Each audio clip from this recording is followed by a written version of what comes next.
자, 일어나시고 계속하겠습니다. 거기 교재는 11장 429페이지 펴시고요.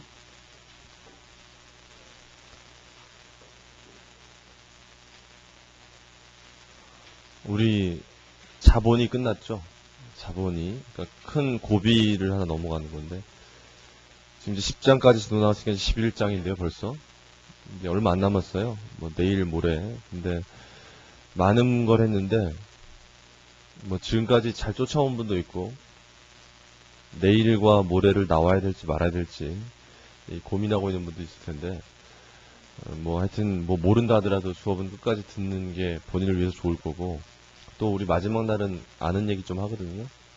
이제까지 배웠던 거 정리하니까 그래서 뭐 다 들으시는데 그 쭉 배워보니까 이 회계원리라는 과목이 만만치 않잖아요. 그러니까 이미 좀 공부를 했던 분들은 과거에 이미 봤던 것들을 다시 정리하기 때문에 나름대로 정리가 잘 되고 체계적으로 이해를 할 수도 있었을 거예요. 뭐 그렇게 쫓아왔다면.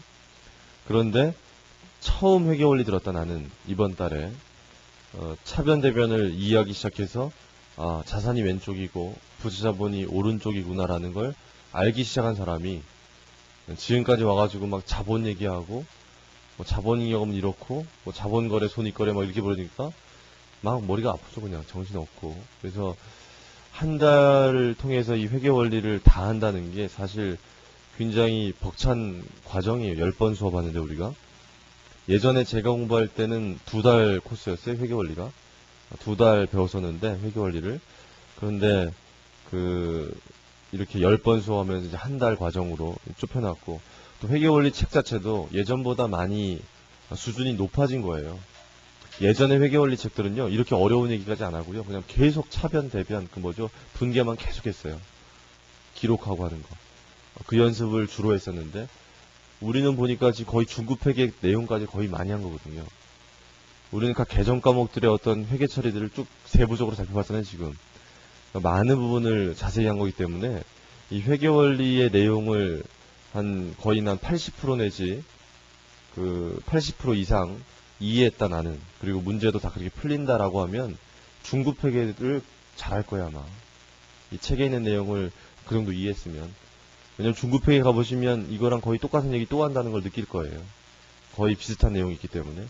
그래서 이 회계원리 교재 자체가 중급회계 교재랑 비슷하게 돼 있기 때문에 여러분들이 중급회계를 하는데 더 쉽도록 그렇게 만든 교재고요. 그래서 회계원리가 중요하다는 거예요. 그래서 여러분 한 달 동안 배웠는데 복습을 잘 하셔야 되고 회계원리 다음 단계로 여러분 공부하시는 게 중급회계 갈 수가 있고 또는 원가관리 회계 갈 수가 있죠. 다음 달에 뭐 중급회계를 들을 사람도 있고 원가관리 회계를 들으려고 하는 사람도 있을 텐데 아무튼 어떤 과목을 하든지 간에 이 회계원리는 기본이기 때문에 회계원리가 안 된 상태에서 다른 회계자 붙은 거 못해요. 회계원리를 모르면서 다른 회계자 붙은 거 잘해보겠다. 그게 안 되거든요. 그러니까 회계를 계속 공부하려면 이 회계원리를 잘해야겠다 마음 먹고 복습을 많이 하세요. 복습 많이 하고 예제나 연습 문제는 반복적으로 풀어야 되고요. 잘할 때까지. 해답 보지 않고 비슷하게 풀 때까지. 그래서 연습장에다 반드시 손으로 풀어보고 답을 맞춰야 돼요. 그리고 회계원리 복습할 때 앞에서부터 책을 읽어나가는 거 별로 좋지 않거든요. 처음에야 한 번 정도 이려독 할 때는 처음부터 다 읽어야 되겠지만 한 번 읽고 한 2번 정도 읽었으면 그 다음부터는요 연습 문제를 예제를 먼저 풀어야 돼요. 쭉 넘기면 예제들이 하나씩 있잖아요.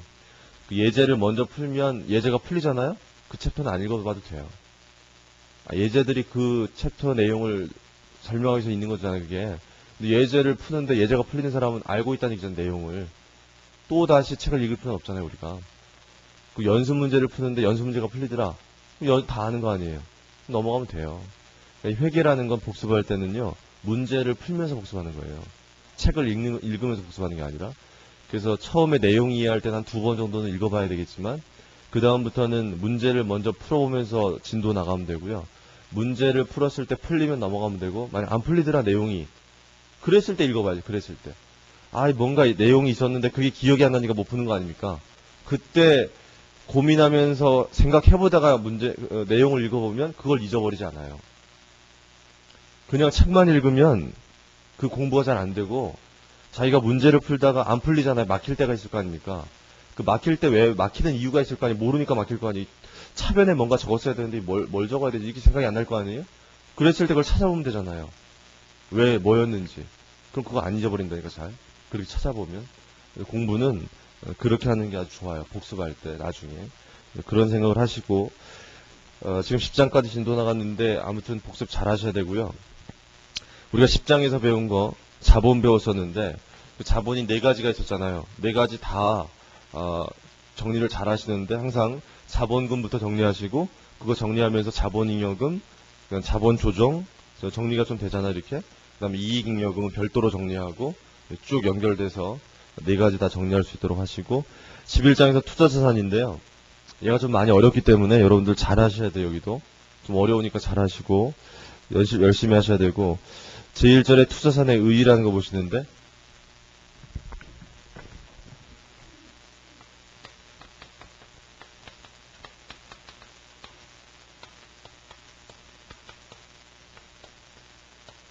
투자자산은 보유 목적이 뭘까요? 투자자산을 보유하는 목적. 투자 목적이죠. 참고로요, 예전에 공부했던 거 비교해드리면, 판매 목적으로 보유하는 자산이 뭐였죠? 판매 목적으로 보유하는 자산. 재고자산. 영업활동에 사용할 목적으로 보유하는 자산. 유형자산, 무형자산 있었죠? 비교해서 좀 잘 알아두세요. 보유하는 목적에 따라 달라지잖아요, 우리. 투자자산은 투자 목적으로 보유하는 거더라. 이렇게 좀 기억을 하시고. 어떤 종류가 있는지 책에 보니까 그 밑으로 가셔서 투자자산의 종류들이 나와 있죠, 그 밑에. 투자자산. 거기 보니까 첫 번째 있는 게 뭐냐면 장기금융상품. 배웠죠, 이거? 장기금융상품 언제 배웠어? 몇 장에서? 장기금융상품 배운 거 몇 장? 장기금융상품 몇 장에서 배웠어요, 우리? 장기금융상품 배운 거 몇 장? 8장에서 배웠잖아요, 8장에서. 8장에서 뭐 할 때 배웠어요, 우리? 그 현금 예금하고 뭐 그 단기 매매증권 할 때 거기 현금 예금 분류하면서 정형화된 금융상품들이 있는데 거기에 기업들이 투자했을 때 그게 기말연재 만기가 1년 이내 도래하는 금융상품이면 단기 금융상품, 만기가 1년 이후에 도래하면 장기 금융상품 이렇게 배웠잖아요. 그거에 이게 사용이 제한되어 있는 예금은 주석 공시해야 되고 뭐 그런 얘기 했었어요. 그 밑으로 가서 매도 가는 증권, 만기 보유 증권, 지분 보증의 투자 주식 3가지 나와 있는데 걔도 배웠죠. 몇 장에서 배웠어요, 걔? 역시 8장이었죠. 8장에서 단기 매매 증권 배울 때 아까도 했지만 주식이나 채권을 취득하면 이걸 쓸 수 있다라고 배웠잖아요. 근데 거기 보시면 만기 보유 증권 먼저 보세요. 걔는 뭐만 된다고요? 만기 보유 증권은 채권만. 왜냐하면 만기라고 하는 건 채권에만 있으니까. 주식은 만기가 없거든요. 그래서 만기까지 보유하는 증권, 만기 보유 증권 채권만 되는 거예요. 만기까지 보유할 때. 그 밑에 지분법 적용 투자 주식은 뭐만? 주식만. 왜냐하면 중대한 영향력이라고 하는 건 주식에서만 있기 때문에. 중대한 영향력을 행사할 수 있다는 얘기는 그 피투자 회사에 뭐를 마음대로 할 수 있다는 얘기예요. 의사결정을 마음대로 할 수 있다는 얘기예요. 그래서 의결권이 우리가 많다는 얘기예요. 지분율이 20% 이상이다 이렇게 얘기했었죠, 우리. 그 위에 매도 가는 주권 보시면 매도 가는 주권이 뭐예요? 나머지. 다른 데 속하지 않으면 다 매도 가는 주권. 정리했기 때문에 잘 정리하세요, 다시. 그 밑으로 장기 대여금, 장기성 매출채권이 있는데 걔네들도 배웠어요. 대여금과 매출채권 언제 배웠죠, 우리? 대여금과 매출채권. 7장에서 배웠죠, 7장. 채권 채무할 때. 대여금과 매출채권. 근데 얘네들은 뭐가 붙어 앞에? 장기자 붙었죠? 어떤 차이점이 있겠습니까? 그 대금을 회수하는 날짜가 1년 이후에 도래하겠죠? 됐어요. 보증금이라는 게 있는데 그 밑에 투자부동산. 제가 그런 얘기 했죠. 우리 학원이 건물 갖고 있다. 무슨 자산이에요? 우리 학원이 건물 갖고 있으면 유형 자산이죠. 왜? 영업활동에 사용할 목적으로 갖고 있으니까. 근데 여유자금 있는 사람이 이 건물 갖고 있다. 투자 자산이에요. 투자 목적으로 했다면. 그게 투자 부동산이에요. 보증금, 전세권, 전시전화가입권, 임차보증금 있는데 임차보증금은 했죠 우리. 그게 뭐예요? 집주인한테 보증금 준 거죠 우리. 나중에 돌려받을 거죠. 전신전화가입권이란 건 뭐냐면요. 여러분 전화국에 전화번호 받을 때 돈 내는 거 아세요? 우리 돈 내잖아요 우리. 보증금 내는 거거든요. 나중에 돌려받아요. 그게 전신전화가입권이에요. 뭐 그렇고 됐습니다. 그 정도 아시면 돼요. 이런 것들이 쭉 있는데 다음 페이지 넘기시면 특수관계자의 범위가 나와요. 430페이지. 특수관계자의 범위는 여러분들 잘 몰라도 되는데 회계원리 할 때는 보니까 뭐 5가지 정도 나와 있죠.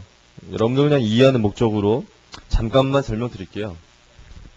여러분들 삼성그룹에 삼성 에버랜드라는 회사가 있어요.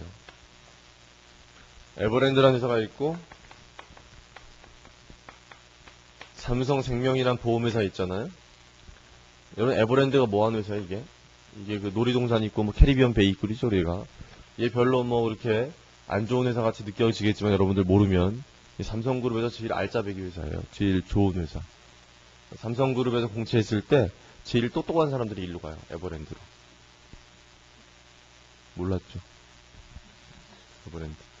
에버랜드가 삼성그룹의 자산을 관리하는 회사예요. 그래서 부동산을 아주 많이 갖고 있고요. 계열사 주식을 아주 많이 갖고 있는데 이 삼성 에버랜드가 삼성생명을 지배하고 있어요. 얘가 지배하는 얘가 얘를 지배하고 있는데 그 뭐 지분율 자체가 한 60%다. 이건 실제 지분율 아니에요. 가정하는 거예요. 이 정도가 되면 얘를 지배회사라고 하고요. 얘를 종속회사라고 하는데 이런 지배종속 관계가 형성되면요. 얘는 개별적으로 재무제표 만들어야 되거든요. 얘도 개별적으로 재무제표 만들어야 되죠. 근데 지배종속 관계가 형성되면 이 전체를 합쳐가지고 무슨 재무제표 만들도록 되어 있냐면 연결 재무제표라는 게 있어요. 나중에 고급회계 때 하는 건데 연결 재무제표라는 걸 얘가 만들거든요. 그런 게 나중에 고급회계 때 배우는 건데 거기 첫 번째 보니까 뭐라고 되어 있어요. 특수관계자가. 지배종속 관계에 있는 회사 있죠. 얘하고 무슨 관계자? 특수관계자란 얘기예요. 둘이 특수관계자래요. 특수관계자고. 근데 그 밑에 보시면 당해회사 중대한 영향 행사할 수 있는 뭐 피투자 회사 해가지고 지분법 적용하는 게 나오는데 삼성 SDS라는 회사가 있잖아요. SDS라는 회사를 요 에버랜드가 예를 들어 지분율 30% 갖고 있다. 주식을 지분율이 20% 이상이면 뭐라고 그랬죠 아까? 지분율 20% 이상 중대한 영향을 행사할 수 있고 이 주식을 지분법이라는 걸로 평가해요. 조금 있다가 중요한 건데 지분법으로 평가하면 거기 뭐라고 되어 있죠? 지분법 평가 대상 회사라고 되어 있죠? 얘하고 무슨 관계자? 특수관계자다 이런 얘기예요. 뭐 그 정도예요. 뭐 이해하시라고 해드리는 거예요. 그 다음에 거기 세 번째 뭐라고 되어 있어요? 여기 의사결정에 직접적으로 영향 미칠 수 있는 뭐 개인들 예를 들어 이건희 또 이재용이 누군지 알죠? 누구예요? 몰라요? 외아들 있잖아요. 얘 누나가 한 3명 있고 이 경영권이 이미 여기 넘어가 있는데 얘한테 아무튼 얘가 이재용이 삼성 에버랜드에 중대한 영향을 행사하고 있죠. 최대 주주예요. 그래서 중대한 영향 행사할 수 있거든요. 여기에 삼성그룹의 지배구도를 보면요. 삼성생명이라는 회사가 이게 돈이 많은 회사잖아요. 보험회사이기 때문에 그 보험료를 먼저 받아요. 보험 가입자들한테. 나중에 보험금 주죠. 있는 게 현금밖에 없는 회사예요. 보험료를 매달 받으니까. 그래서 이 회사가 삼성그룹의 주요 계열사 주식을 다 갖고 있어요. 거의 대부분. 주요 계열사. 그래서 주요 계열사 주식 갖고 있고 그것도 주요 계열사가 또 새끼치고 결과적으로 삼성그룹을 지배하려면 얘를 지배해야 되거든요. 얘를 얘가 지배하거든요. 얘를 얘가 지배해요. 얘 거죠 그러니까. 그렇게 돼 있는 거고. 아무튼 여기에 영향을 미칠 수 있는 얘네들 이 친인척까지 친인척까지라고 돼 있죠. 걔네들하고 이 회사하고 무슨 관계자래요 보니까 특수관계자예요. 특수관계자. 당연하겠죠. 뭐 느낌이 오죠 그렇게.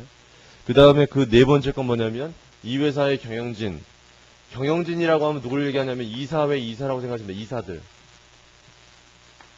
이게 셀러리맨의 꿈이잖아요. 그 회사 이사 되는 거. 아무나 안 돼요. 아무튼 이 이사회 이사들이 이 회사의 경영진인데 그 사람들의 친인척까지 이 회사랑 무슨 관계자다? 특수관계자래요. 특수관계자. 그럼 다섯 번째 뭐냐면은 얘가 투자한 회사 중에 이삼성이 있는데 이삼성이라는 회사를 얘가 지배하고 있거든요. 이 회사와 이 회사 둘 다 얘가 지배하고 있죠. 무슨 관계자래 얘네들이. 특수관계자라는 게 다섯 번째거든요. 아무튼 이 전체적인 범위가 다 특수관계자의 범위에 들어가는구나 라는 정도만 이해하시고 넘어가세요. 그 밑에 보니까 제2절에 투자지분증권이라고 해서 주식 먼저 할 거예요. 우리가 11장 어떻게 공부할 거냐면 주식 얘기 먼저 할 거고 그 다음에 채권 얘기 할 거예요. 주식 얘기 먼저 하고 채권 얘기 그 다음에. 그래서 여러분들 우리나라에서 잘 살려면은 아버지를 잘 만나는 게 최고죠. 아버지만 잘 만나면 모든 걸 다 해주니까. 아버지를 잘 못 만났으면 열심히 하셔야 돼요. 거기 제2절에 투자지분증권이라고 되어 있는데 하여튼 주식 얘기 먼저 할 거고 그 다음 채권 얘기 할 거다. 채권은요 내일 할 거예요. 오늘 주식 얘기만 할 거고 거기 투자지분증권이라고 되어 있는데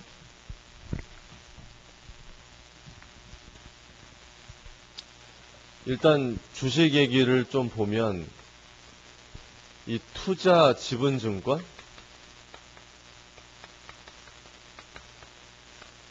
이 투자지분증권이라고 표현한 거는 이 투자 주식을 통칭하는 거예요. 이 투자지분증권 어렵게 생각하지 마시고 투자 주식이랑 같은 말이에요. 지분증권이 주식이니까 투자 주식이랑 같은 말인데 우리가 투자지분증권이라고 부를 수 있는 건 기업회계 기준 좀 이따가 기업회계 기준에선 얘를 뭐라고 또 분류하냐면 두 가지로 쪼갰죠. 얘를 하나는 지분법 적용 투자 주식이라고 부르는 게 있고 하나는 매도 가능증권이라고 있는 거죠. 이거 말고 하나 더 있는 게 단기매매증권인데 그거는 여기에는 아니죠. 단기매매증권은 투자 주식이 아니라 걔는 뭐예요? 당좌자산, 유동자산이니까 거기가 있는 거고 투자 주식, 이 투자 자산에 속하는 거는 이 두 가지라고 생각하시면 되거든요. 우리가 주식에서. 맞죠? 공부 어떻게 할 거냐면 처음에 얘에 대해서 먼저 공부하고요. 이론적으로. 기업회계 기준에서 이렇게 분류하는 걸 이제 얘기 조금 이따 할 거예요. 그래서 얘부터 할 건데 투자지분증권이라고 전체적인 얘기 먼저. 거기 첫 번째 1번 보세요. 투자지분증권의 평가라고 해서 첫 번째 줄 보시면 투자지분증권의 취득원가는 단기매매증권과 같이 매입가에게 매입수수료나 이전 비용의 취득부대비용 가산한 거다. 그 얘기는요. 이 단기매매증권의 취득원가, 투자 주식의 취득원가는 뭐 더하기 뭐란 얘기예요? 구입가격 더하기 취득부대비용이다. 이 얘기 계속하고 있죠, 우리가. 그럼 이제까지 공부한 건 복수해 볼게요. 재고자산 공부할 때 취득부대비용 뭐 있었죠? 재고자산, 운반비. 단기매매증권 공부할 때 취득부대비용 뭐가 있었죠? 증권회사 수수료. 유형자산 공부할 때 취득부대비용이 많았죠? 그게 중요하다 그랬잖아요. 유형자산. 뭐 있었어요? 많았는데 취득세, 등록세, 운반비, 하역비, 토지 정지 비용도 있었고 많죠 아주. 걔를 좀 잘 정리하세요 나중에. 그 다음 지금 배우는 거 이거 투자 주식이죠. 얘는 뭐가 있겠어요? 얘는 역시 증권회사 수수료. 그런 거예요. 그래서 그런 게 취득원가를 구성하고요 우리가. 그 다음에 취득원가 기록한 다음에 그 다음 페이지 보니까 431페이지를 평가하는 방법에 원가법도 있고 저가법도 있고 넘겨보니까 시가법이라는 것도 있고 지분법이라는 것도 있고 이렇게 여러 가지가 있죠. 그래서 얘를 평가하는 방법이 이제 원가법, 저가법이라는 것도 있고 시가법이라는 것도 있고 지분법이라는 것도 이 네 가지가 있는데 여러분 얘네들은 되게 중요하기 때문에 여러분 잘해야 돼요. 앞으로 계속 할 거고 여러분 여기서 잘할 건 이 원가법하고 시가법하고 지분법 이 세 가지를 잘해야 되는데 이 셋 중에서도 얘가 제일 중요해요. 제일 중요하고 제일 중요하지만 너무 어렵기 때문에 회계원리에서는 간단하게 배우고요. 나중에 중급 회계할 때 잘하시면 돼요. 또 고급 회계 또 할 거고 얘는 중요한 건데 아무튼 그렇고요. 원가법, 시가법, 지분법 이 세 가지 공부할게요. 저가법이라는 게 있는데 혼자 보세요. 혼자. 나중에 중급 회계 때 하니까 또 중급 회계 따라서 이건 중급. 회계 원리 때는 요 세 가지만 할게요. 세 가지만. 그 다음에 얘를 이제 배운 다음에요. 얘 이론적으로 얘를 배운 다음에 그것들을 기업 회계 기준에서 어떻게 적용하고 있는지를 이제 얘기할 거예요. 먼저 원가법 보세요. 원가법 보니까 431페이지예요. 이 원가법이라는 게 가장 쉬운 건데요. 원가법은 취득 원가로 기록한 다음에 어떻게 하는 게 원가법일까요? 취득 원가로 기록한 다음에 계속 원가로 두는 게 원가법이에요. 너무 쉽죠, 그러니까. 밑으로 가보면 예제 1번 있는데, 예제 1번 보면 2000X1년 9월 1일 날 같이 분기해 볼게요. 2000X1년 9월 1일 날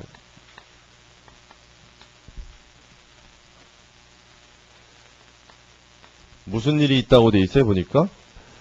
12만원만큼 A회사 보통주를 샀어요. 현금 12만원 12만원만큼 투자 지분증권 이렇게 쓰겠죠. 투자 지분증권 지분율 10%. 그 다음에 2000X1년 말 그날 보니까 피투자 회사의 순자산 금액 중 주 지리산의 지분가액이 13만원이다 이런 표현 나와 있는데 뭐 그게 무슨 얘기냐면요.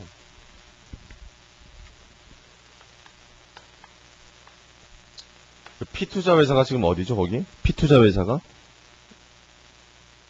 주 지리산이 아니라 A회사죠?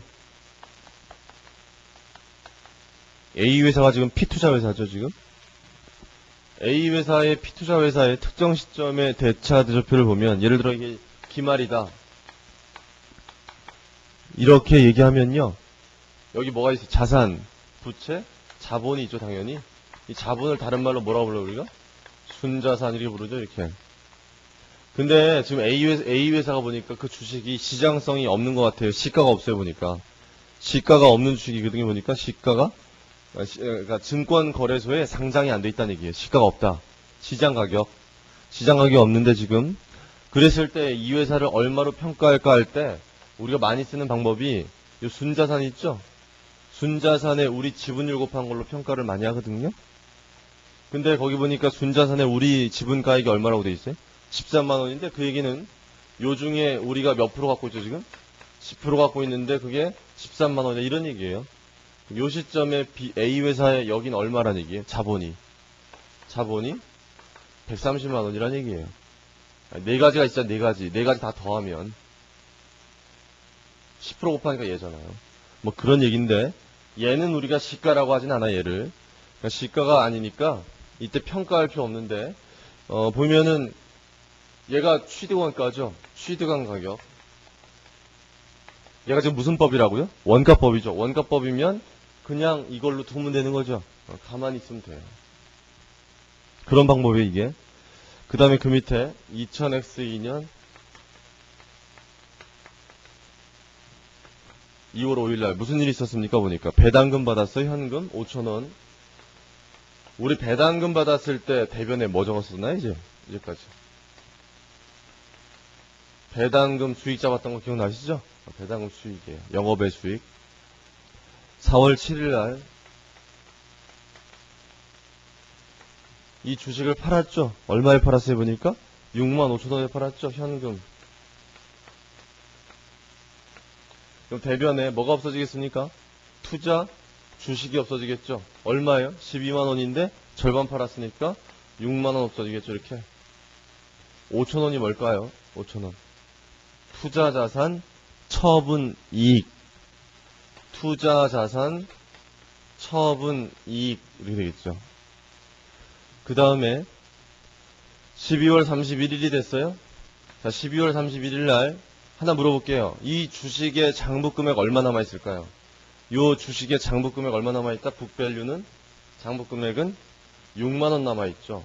12만원이다가 요거 없어졌으니까 6만원 남아있죠. 지금 현재. 그런데 기말 현재 우리의 피투자 회사에 대한 지분가액이 4만원이래요. 거기. 그 얘기는 떨어졌죠. 지분가액이. 아까는 전체가 이만큼이었기 때문에 취득한 원가보다 높았었는데 이제는 6만원보다 떨어졌잖아요. 근데 우리 지금 무슨 법 하고 있죠, 지금? 원가법을 하고 있으면 회계 처리할 거 없다, 이런 얘기예요. 그냥 두면 돼요. 되게 쉽죠, 이게, 원가법이. 원가법 할 게 없어요. 그냥 취득원가 기록한 다음에 계속 관리하면 되고요. 뭐 받았을 때만 회계 처리하면 돼. 배당금 받았을 때 배당금 수익만 잡고, 처분했을 때 처분 회계 처리하면 돼요. 끝이죠, 그게. 되게 쉽기 때문에 여러분 혼자 보시고, 저가법이라는 게 있어서 저가법은 올라갔을 때는 하지 않고 떨어졌을 때만 하는 건데요. 중요하지 않아서 지금은 넘어갈 테니까 나중에 여러분들 중급회의 가서 하세요. 넘기시고 432페이지에 두 번째 시가법 보세요. 이 시가법이라는 건 지금 배운 원가법이랑 똑같아요. 지금 배운 원가법이랑 똑같고 차이 나는 게 유일한 차이점이 하나 있거든요. 그게 뭘까요? 이 시가법이라는 게 지금 배운 원가법이랑 다 똑같아요. 다 똑같은데 딱 한 가지 차이점이 있어요. 그게 뭐겠습니까? 딱 한 가지 차이점. 이 시가법이라는 게 원가법이랑 다 똑같은데 딱 한 가지 차이점은 기말에 시가로 평가한다. 그만 달라요. 그러니까 이 시가법으로 하려면 피투자 회사에 뭐를 알아야 돼? 그 주식의 시장 가격을 알아야죠. 근데 우리가 시가법은 한번 해봤죠, 어디서? 단기매매주권 할 때 해봤잖아요. 그 시가법에 했었죠, 우리? 그런 똑같은 건데 약간 차이가 나요. 그걸 이제 볼게요. 거기 예제 2번이 있으니까 바로 볼게요. 예제 2번이 1,000원에 구입했대요. 잘 보세요. 여기 좀 중요한 게 있어요. 1,000원이니까 현금 1,000원. 대변에 차변에 투자 지분증권 1,000원이다. 책에다 분개는 돼 있고 기말해 보세요. 12월 31일 날. 요 1,000원이라고 하는 걸 우리가 뭐라고 부르는 거죠, 이거를? 취득원가다. 이렇게 부를 수가 있는데, 이 취득원가를 평가할 거 아닙니까? 평가할 때, 기말해 보니까 여기 시가가 얼마라고 돼 있어요? 1,200원이죠. 1,200원이면 얘가 원가법이라면 어때요? 그냥 두면 돼요. 만약에 얘를 원가법 한다면 회계처리 하지 마세요. 원가법이면. 시가법이기 때문에 투자 지분증권 늘려야 되죠. 얼마로? 1,200원 만들어주니까 이렇게 되죠. 200원만큼이 더 이렇게 늘어나죠. 얘를 우리가 뭐라고 그러냐면 투자 지분증권 평가이익이다. 그럼 이제 우리가 뭘 고민할 거냐면 조금 있다가요. 이 평가이익이요. 잘 보세요. 평가이익이 손익계산서로 갈 것 같아요. 대차 대조표로 갈 것 같아요. 얘가.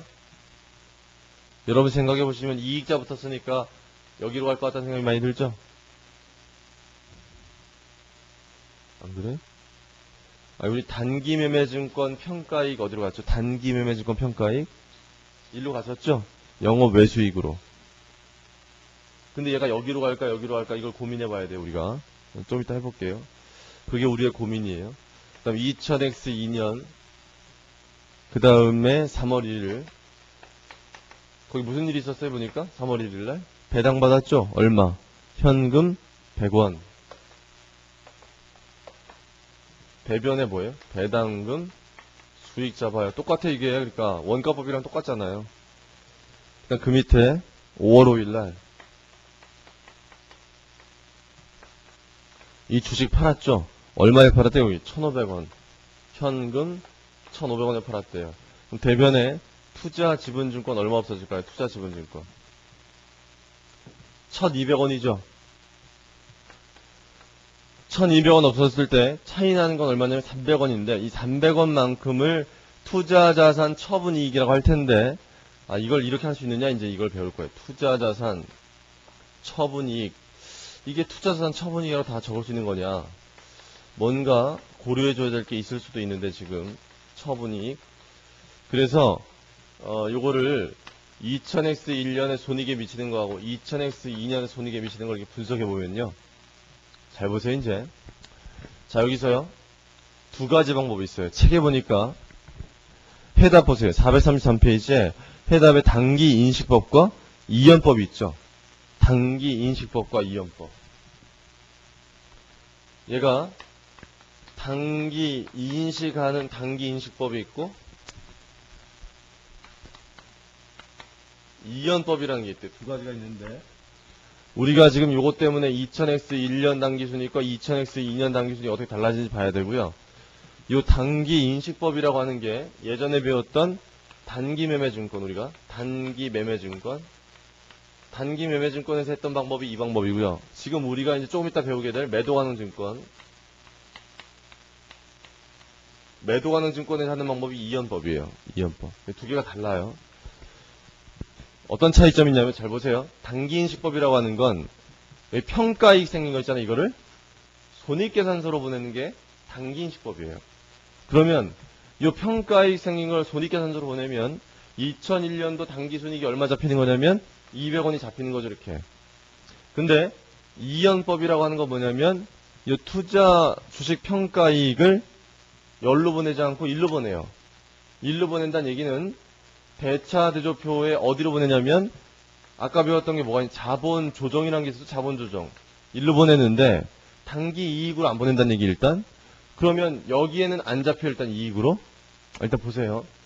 그리고 여기로 가는 것과 여기로 가는 것의 차이점 뭐냐, 여기로 가는 건 그 회계연도에 마감되고 끝나죠. 여기로 가는 건 2월 되죠. 그렇게 되는 건데 2002년으로 가면 배당금 받아 배당금 수익 잡히는 건 똑같죠. 이쪽도 100원, 이쪽도 100원. 이건 똑같아요. 근데 처분이익 생기는데 만약에 얘가 단기 손익으로 갔다면 넘어오지 않을 거 아닙니까? 그러면 요거만큼 처분했을 때 300원만큼 이익 생기죠? 그럼 얘는 두 개 더하니까 얼마냐면 전체적으로 600원의 이익이 돼요. 이쪽 잘 보세요. 얘는요, 얘가 평가이익이 1로 가잖아요. 1로. 그럼 얘는 2월 돼요. 2월 된다는 얘기는 얘가 얘를 계속 쫓아다닌다는 얘기예요. 이게 없어지지 않고. 그러면 얘가 이때 가서 주식이 없어지게 되면 얘가 그대로 쫓아와 있잖아요. 지금 없어진 게 아니라 1로 보냈잖아요. 지금. 그러니까 요때 얘를 같이 없애줘야 돼요. 잘 보세요. 같이 없애면 이쪽에 투자 지분증권 평가 이익을 200원 없애줘야 되는데, 그러니까 대체가 맞으려면 여기 얼마로 바뀌어야 되냐면은 500원으로 바뀌어야 돼. 이렇게. 그 얘기는 여기 처분이익이 500원 잡힌다는 얘기고 더해보니까 600원 되거든요. 이렇게. 여기 안 잡힌 게 별거 아니에요. 결국 차이점은 시가가 올라갔을 때 기말에 평가했을 때 그걸 그때 이익으로 볼 거냐, 아니면 이걸 그때 이익으로 안 보고 넘겼다가 그 주식 처분됐을 때 이익으로 볼 거냐, 그 차이예요. 얘는 시가 평가했을 때 이익 받기 때문에 여기 처분이익 300원밖에 안 보죠. 이때 이익 안 받기 때문에 그게 합쳐서 500원 이익 보죠. 그 차이예요. 그 차이. 요 200원에 시가 올라간 거를 그 회계연도의 이익으로 볼 거냐, 아니면 이연시켰다가 그 주식 팔렸을 때 이익 볼 거냐, 그거예요. 차이점. 똑같아요. 이거는 결국 처분될 때까지 해보면. 이해하시겠어요? 이게 단기인식법, 이 이연법인데 우리가 배우는 단기 매매 증권이 이쪽 방법이고요. 이게 이쪽 방법이에요. 두 가지가 있다는 얘기 지금 됐죠?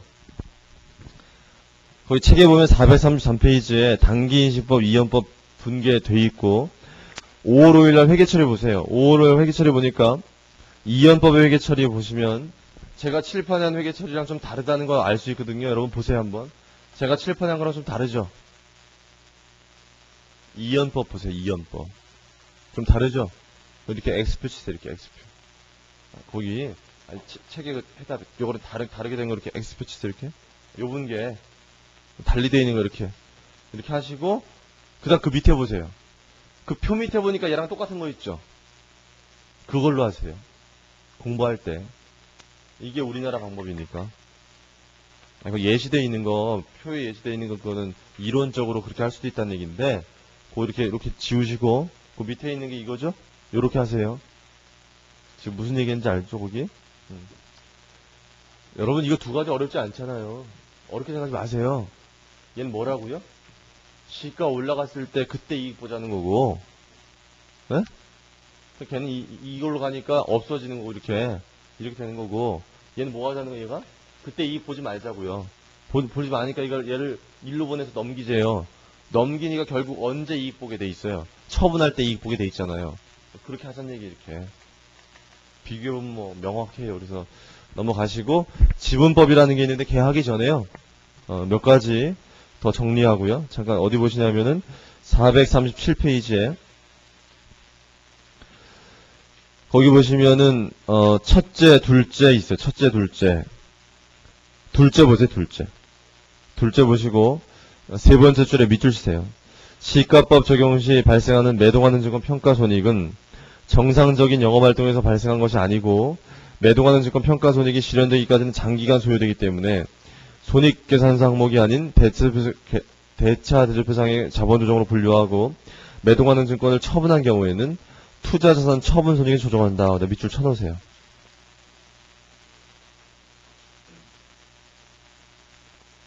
우리가 지금 방금 배울 때는 얘를 투자지분증권 평가이익이라고 불렀잖아요. 그 이유는 우리가 지금까지는 투자지분증권이라고 해서 통칭해서 배우잖아요.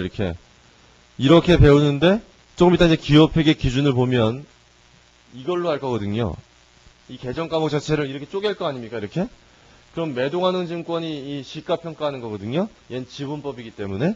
그럼 매도가능 증권을 시가평가할 때 생기는 이름을 매도가능 증권 평가손익 할 거 아니에요. 평가손익.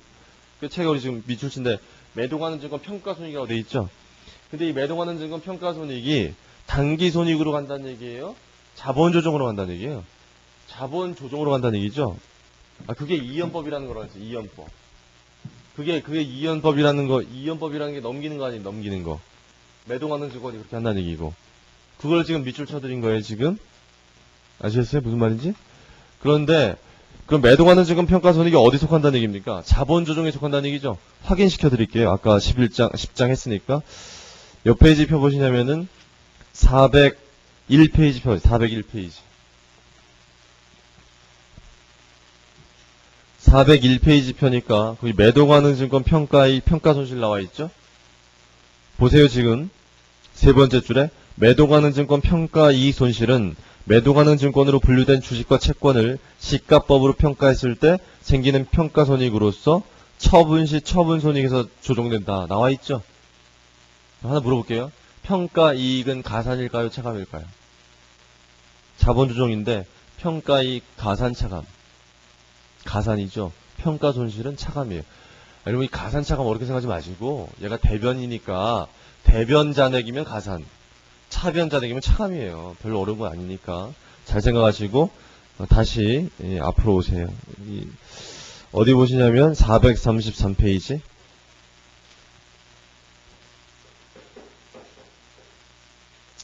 그럼 일단 얘 정리는 되셨죠? 자본 조정으로 한다는 거. 그게 이연법이라고 하는 거. 매도가능 증권이 그렇게 해요. 자, 지분법을 좀 해보겠습니다. 우리 밑에 지분법. 지분법 중요하다고 좀 표시해 놓으시고, 지금은 잘 못하더라도 여러분들 나중에 중급회계 가서는 잘해야 돼요. 지분법 중요하게 표시하시고, 저걸 좀 지워야 돼가지고 지분법 하기 전에 이 얘기 먼저 해드릴게요. 436페이지 436페이지 중간에 보시면 기업회계 기준의 평가방법에서 표 11-2번 있는데 그 표를 보세요. 표 보니까 자 우리나라 그 표 보시고 우리나라 기업회계 기준은 이 투자 주식을 부를 때 이 두 가지를 쓴다고 그러는 거잖아요. 지금 여기 나와 있죠. 뭐가 있어요 보니까 이 두 가지가 이 두 가지 나와 있죠. 여기 좀 예로 갈 때가 뭐예요? 예로 갈 때가 지분법일 때죠. 중대한 영향 행사할 수 있을 때. 그럼 얘는 항상 무슨 법만 쓴다는 얘기? 평가할 때.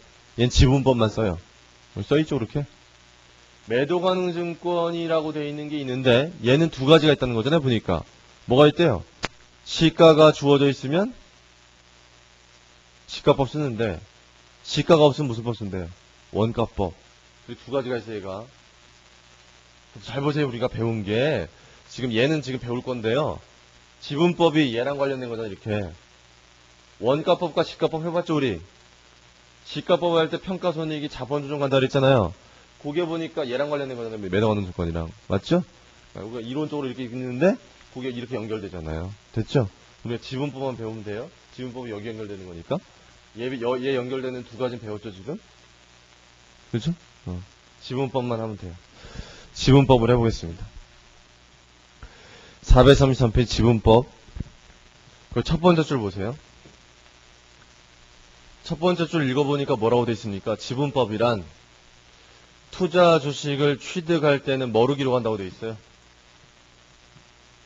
취득 원가로 기록한다고 돼 있죠.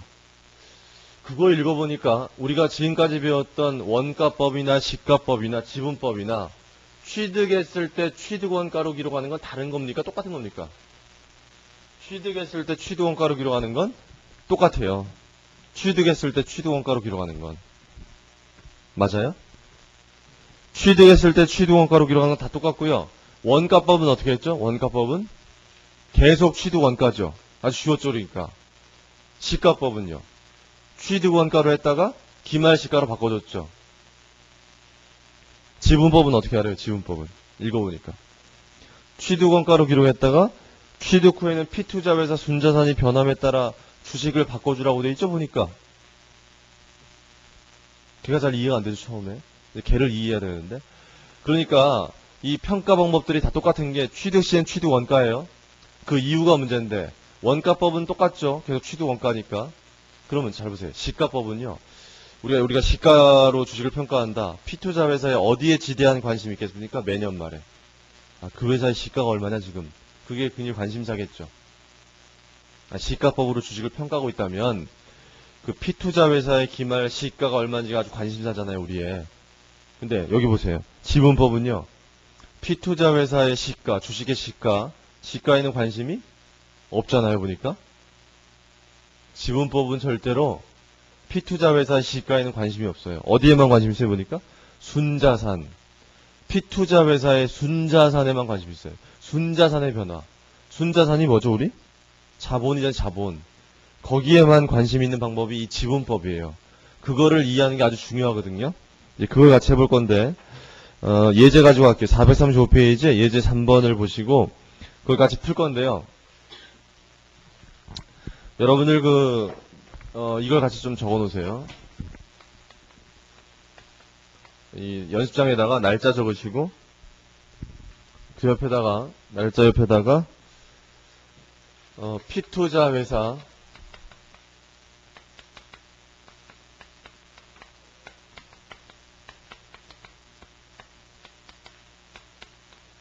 순자산 장부가액, 이렇게 적으시고, 그 다음에 옆에다 뭐 넣냐면 지분율, 얘를 동그라미 1번이라고 하시고 얘를 동그라미 2번이라고 하시고, 그 다음에 여기가 뭐냐면 동그라미 3번인데 3번은 1 곱하기 2라고 하시고, 그 다음에 여기다가 뭐라고 쓰냐면 투자 주식이라고 하죠. 뭐 기업회계 기준 계정 과목을 적어 놓을게요. 여기다가 지분법 적용 투자 주식이라고 하죠.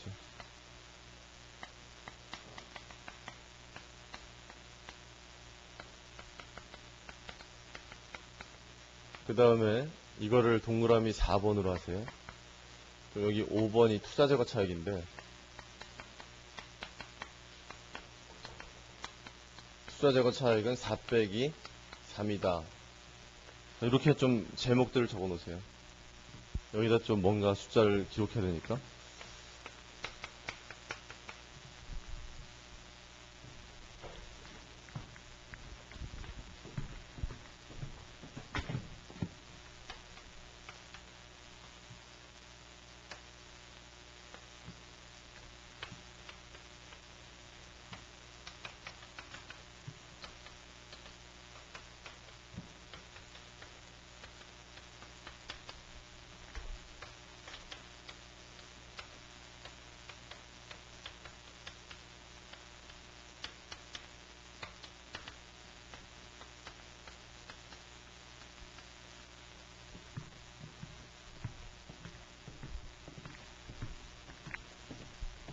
자, 같이 이제 보세요. 같이 보시면은 그 2001년에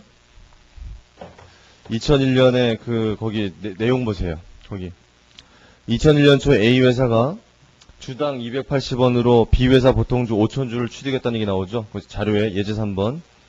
매입된 B 회사의 주식은 B 회사 총 발행 주식이 몇 프로였다? 25%였다. 그 얘기는 5,000주를 우리가 샀는데 그 주식 수가 피투자 회사가 발행한 주식의 25%에 해당한다, 이런 얘기예요.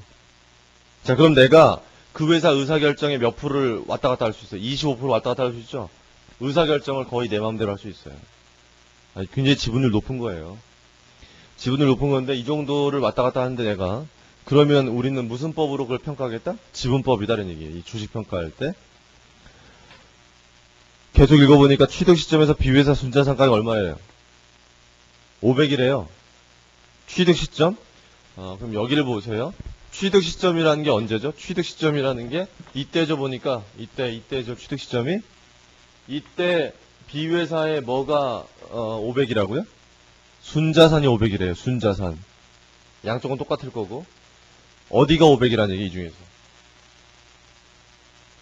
어디가 500이라는 얘기예요. 여기가 500이라는 얘기죠. 요 네 가지를 더했을 때 500이라는 얘기죠. 이게 순자산이잖아. 이게 순자산. 자산에서 부채 뺀 거. 맞죠? 얘가 이때 500이다. 이런 얘기 그게. 그러니까 우리는 지분법은요. 여기에 지대한 관심이 있어요. 여기에. 피투자 회사의 순자산 금액에 아주 지대한 관심이 있어요. 그걸 생각하시고 공부해야 돼요. 항상. 복습할 때 여기에. 그러면 저기 또 적어놓을게요. 여기 2000X1년 초에 그럼 여기가 얼마란 얘기예요? 피투자 회사가 비회사죠 지금. 순자산 장부 금액이 여기가 얼마란 얘기예요 지금. 500이란 얘기죠. 적어놓으세요 이렇게 같이. 연장에다가. 그 다음 이 옆에 지분율은 얼마겠습니까? 지분율은 몇 프로? 25%죠 지금. 이렇게 적어놓으시고. 됐나요? 그 다음에 이제 계속 읽어보세요. 뭐 초과에 지급한 얘기 나오는데 그건 넘어가시고 그 밑에 2000X1년에 비회사가 당기순이익을 얼마 보고했어요? 당기순이익을 80만원 보고했다. 여러분 당기순이익을 피투자회사가 보고하면요. 당기순이익 이쪽 보실래요? 이쪽 보시면 이 네 가지 중에 합계가 얘인데요. 이 500이라는 숫자가요. 500이라는 숫자가 회사가 2000X1년 초에 500이죠.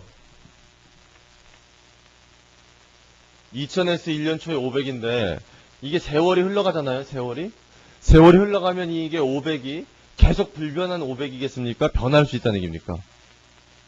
얘가 변하겠죠 당연히. 얘가 변하지 않는 거 아니잖아요 우리? 여기 있는 것들은 다 변해요 이렇게. 변할 수 있는 것들이에요. 그러면 얘가 500이 이때 500이지 변한다는 얘기거든요? 근데 얘가 변한다는 얘기는 얘가 변하든지 얘 넷 중에 하나가 변해야 얘가 변하죠? 합계가 얘니까. 근데 여러분들이 회계 원리 배울 때는요. 얘가 변하는 건 안 배워요. 얘네들도 변할 수 있는데 그건 중급회계 때 하시고 주로 얘가 변하거든요. 얘 이익잉여금. 얘는 배웠죠 아까 우리. 얘 언제 변하죠 우리? 아까 10장 할 때. 얘가 언제 변해요? 당기순이익 생기면 늘어나고 현금 배당하면 감소하죠. 이익잉여금은 그것 때문에 매년 바뀌어요. 어느 회사든. 그러니까 얘가 당기순이익이 생기면 늘어나고 현금 배당하면 감소하죠 이게. 지금 무슨 말인지 알죠? 그럼 얘가 지금 당기순이익이 여기 얼마 생겼어요? 당기순이익이 80 생겼다고 돼 있죠? 2001년 말에. 얘가 얼마로 바뀌겠습니까? 다른 게 다 일정하면 얘가 얼마? 580 되겠죠. 또 현금 배당했다. 얘가 또 줄겠죠. 또 얘가 변하겠죠. 그걸 우리가 지금 지분법은 어디 관심 있다고요? 여기 관심 있다니까요. 이 숫자 바뀌는 거에 관심 있어요. 지분법이. 그럼 이제 여기다 적어볼게요. 여기다가 2000X1년 12월 31일 여기가 얼마 되겠습니까? 여기가 여기 내려가면 여기가 580이 되겠죠. 당기순이익 80만큼 늘어나니까. 지분율은 계속 얼마겠어요? 그대로 25%죠. 그 다음에 2000X2년 배당. 그 배당을 받아요 보니까. 배당을 얼마 받죠 보니까. 배당을 주당 15원씩 받아요. 배당을 주당 15원씩 받으면 주당 15원이니까 5천 주니까 총 얼마 배당받는 거죠? 7만 5천 원 우리가 배당받는 건데 우리가 7만 5천 원 배당받았다는 얘기는 거꾸로 피투자 회사가 얼마만큼 배당을 해서 우리가 7만 5천 원 받은 거예요.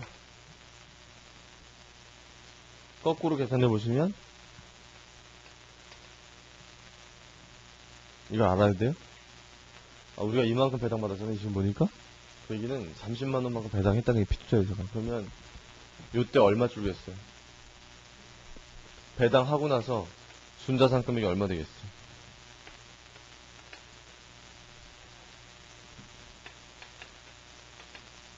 이렇게 되는 거 알겠어요? 줄 거 아니에요, 얘가 배당하니까. 적어놓으세요, 이렇게. 그 다음 마지막에 이제 2000X 2년 말이 됐어요. 그날 또 무슨 일이 있었어요? 2000X 2년 말에. 거기 무슨 일이 있습니까? 거기 당기순이익 생겼죠? 얼마? 100만원? 그 얼마 되겠어요, 여기가? 이렇게 적으세요, 지금. 적었죠? 그 다음에 지분율은 계속 몇 프로로 다 똑같아요, 매년. 25%로 매년 똑같아요. 변하지 않았어요. 지분율은 그대로예요. 투자 지분율은. 그러면 여기 3번에 들어갈 금액 찾아보세요, 다. 적어보세요, 여러분들이. 곱하기 하면 되잖아요.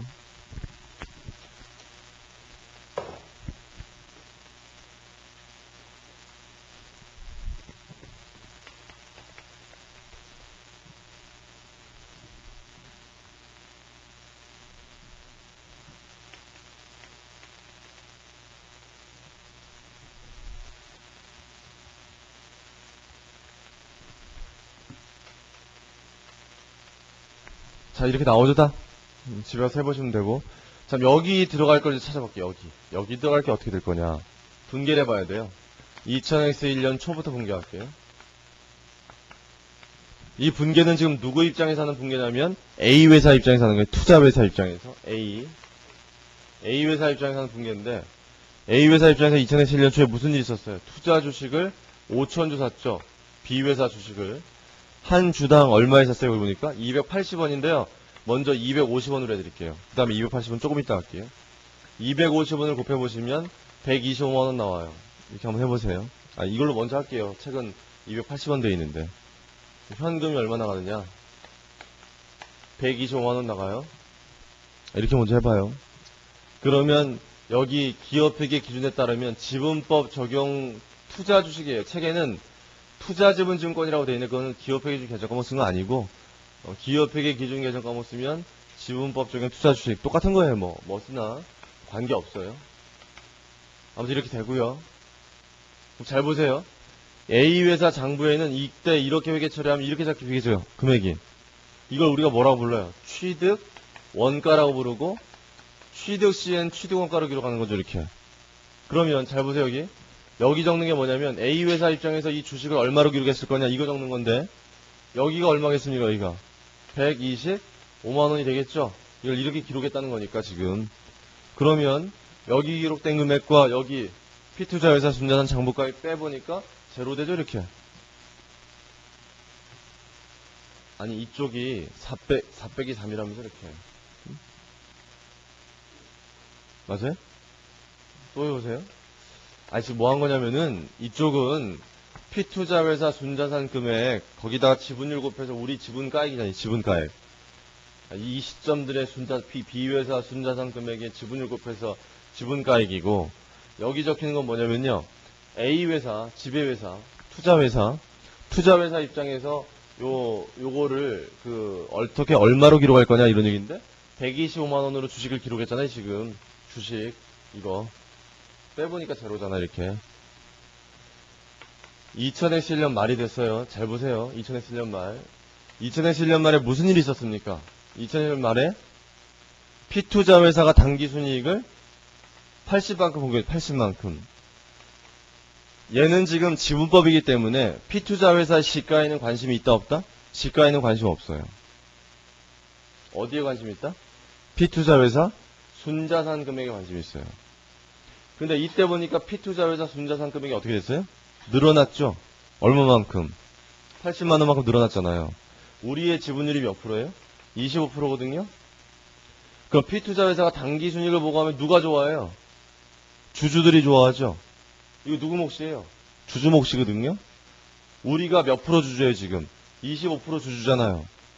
20만원만큼 우리 거라고 생각하죠. 투자회사 입장에서. P투자회사 순자산이 늘어나면 그걸 어디에 반영하자? 투자 주식에 반영하자는 방법이 지분법이에요. 순자산 금액이 늘어난 것만큼 투자 주식 늘리죠, 이렇게. 20만 원만큼. 그래 놓고 대변에 적는 계정 과목은 지분법 평가 이익. 요거는 조금 이따 얘기할 테니까. 손익계산서에 가요. 영업 외수익이에요. 영업 외수익. 하여튼 얘가 중에 일단 얘를 늘려요, 이렇게. 얘를. 잘 보세요, 그러면. 이거 평가한 다음에 얘 얼마로 바뀌어요, 그러면. 이 금액에다가 이 금액 더하면 되죠. 늘어났잖아, 이렇게. 여기 얼마 되겠어요, 기말에?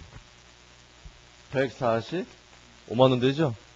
빼보니까 또 제로죠, 이렇게.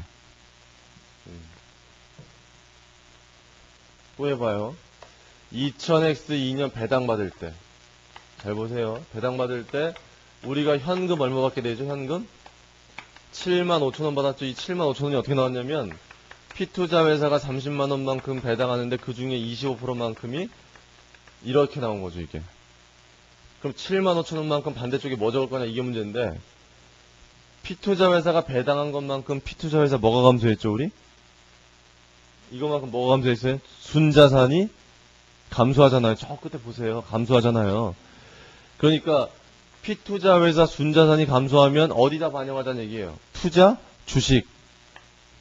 항상 그런 거이 지분법은. 그럼 투자 주식을 줄이자는 얘기 이렇게 해요. 75,000원만큼. 그럼 75,000원만큼 얘를 줄였잖아요, 지금? 여기서 줄겠죠, 그렇게? 얼마 되겠어요? 빼보시면 이렇게 되고, 제로 돼요. 마지막에 이제, 2002년 12월 31일이 됐어요. 자, 이날은 무슨 일이 있었어요? 피투자 회사가 당기순이익을 또 100만원 보고 했어요. 누가 좋아해요? 주주들이 좋아하는데, 나는 지금 25% 주주예요.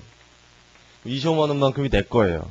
뭘 늘리는 거냐면 지분법 적용 투자주식을 늘려요. 25만원만큼.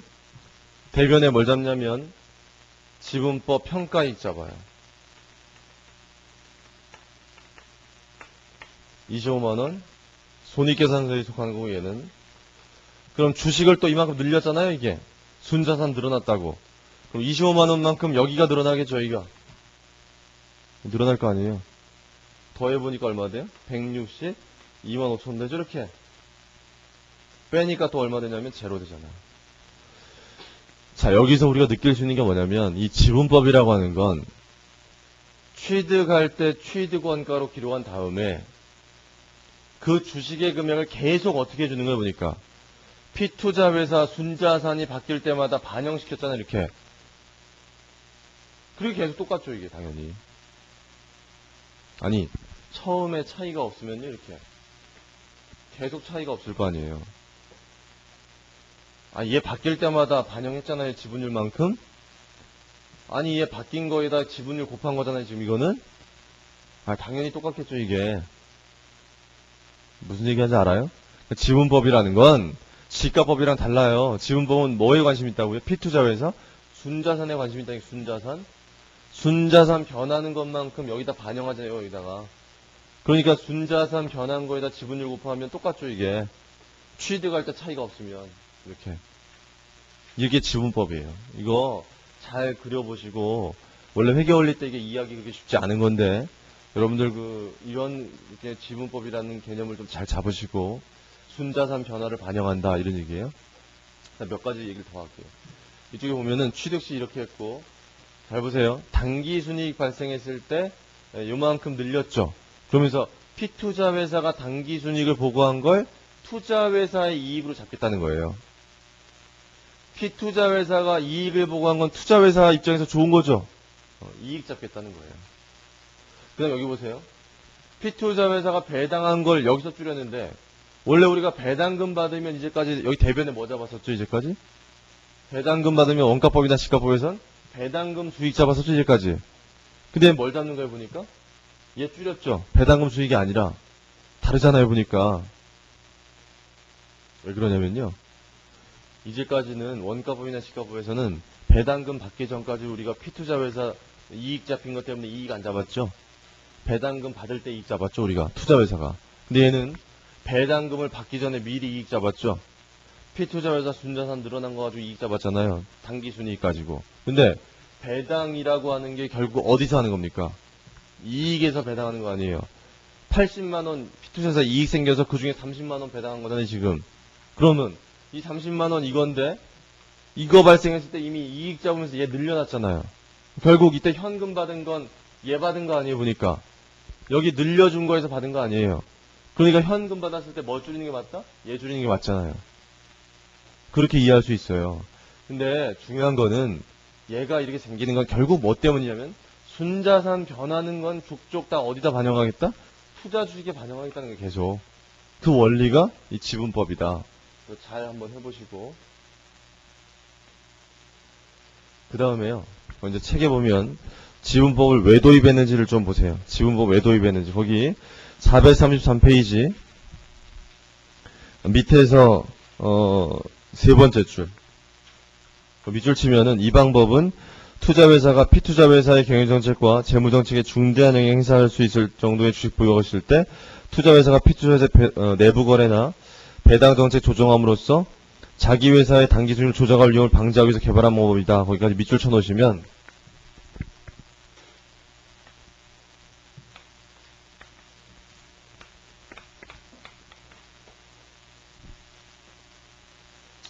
여러분 이제까지 우리가 배당금 받았을 때 원가법이나 시가법은 여기 뭐 잡았다고요? 배당금 수익 잡았잖아요. 여기에.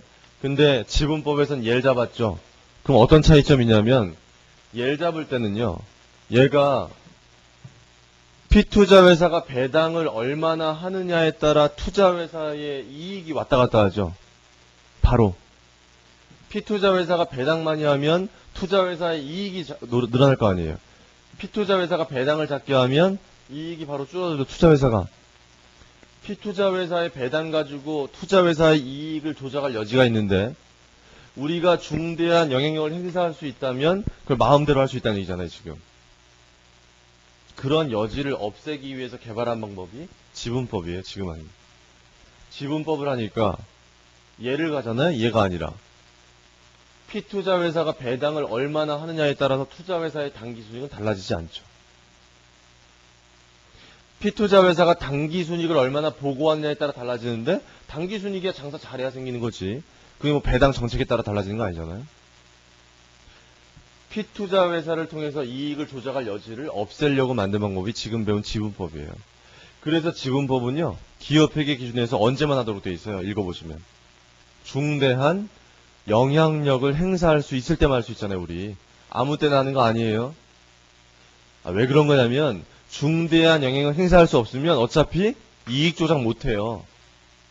내가 피투자회사에 대해서 중대한 영향이 없으면 이런 거 가지고 이익 조작 못하기 때문에 지분법 안 해도 되는데 중대한 영향이 있으면 이게 되잖아요. 보니까.